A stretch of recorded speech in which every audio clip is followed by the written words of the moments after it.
I'm on vacation every single day, cause I love my occupation. Welcome back, everyone. In our previous videos, we were talking a little bit about the challenge of finding automotive technicians and how we can use resume mining to find those automotive technicians and communicate with them. Now I'm going to talk about some of the things that we can do specifically to really pique their interest. You'll have to excuse me here for a minute. I'm an economics major, so I'm going to take us all back here for a minute to Principles of Microeconomics 101, probably a entry-level class that you all hated very much.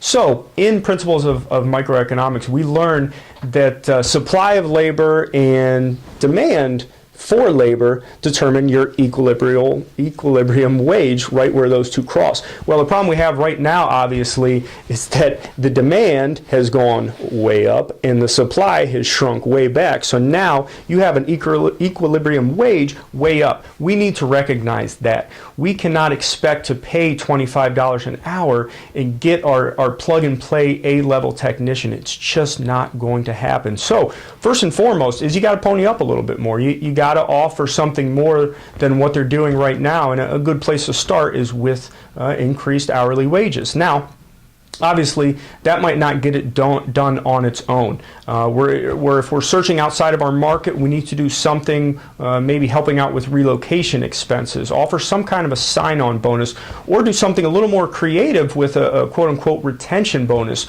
where let's say, over the first 6 months, 9 months, you withhold an hour of that tech's pay on every single paycheck, and you match that threefold. So then you pay them back that hour that you took out times 3 and give it to them in the form of a Christmas bonus at the end of the year. You can bet that at the end of the year they're still going to be there because they want that Christmas bonus, if you will.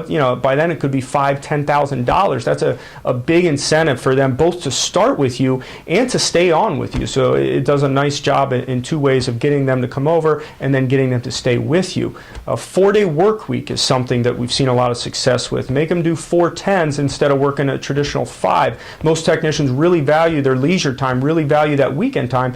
Give them a perpetual 3-day weekend. That's going to make a big difference for them. If you really want to go outside the box, here's a really cool example. A client of ours is actually doing this right now. Dealership in the Midwest, struggling to find technicians as all of you are. But of course, in the Midwest, it's even more challenging. You don't have the climate or other things that you can use to pull people over. Hey, come move here.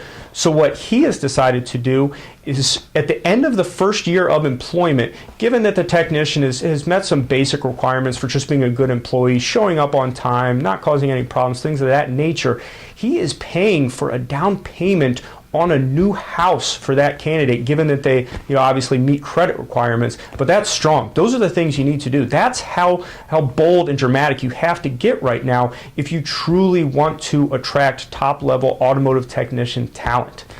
So that kind of wraps it up here for our bit on technicians. In our next video, I'm going to move on to some of the places that you should be looking, both for job postings and for resume mining, and some of the sites that you probably want to avoid.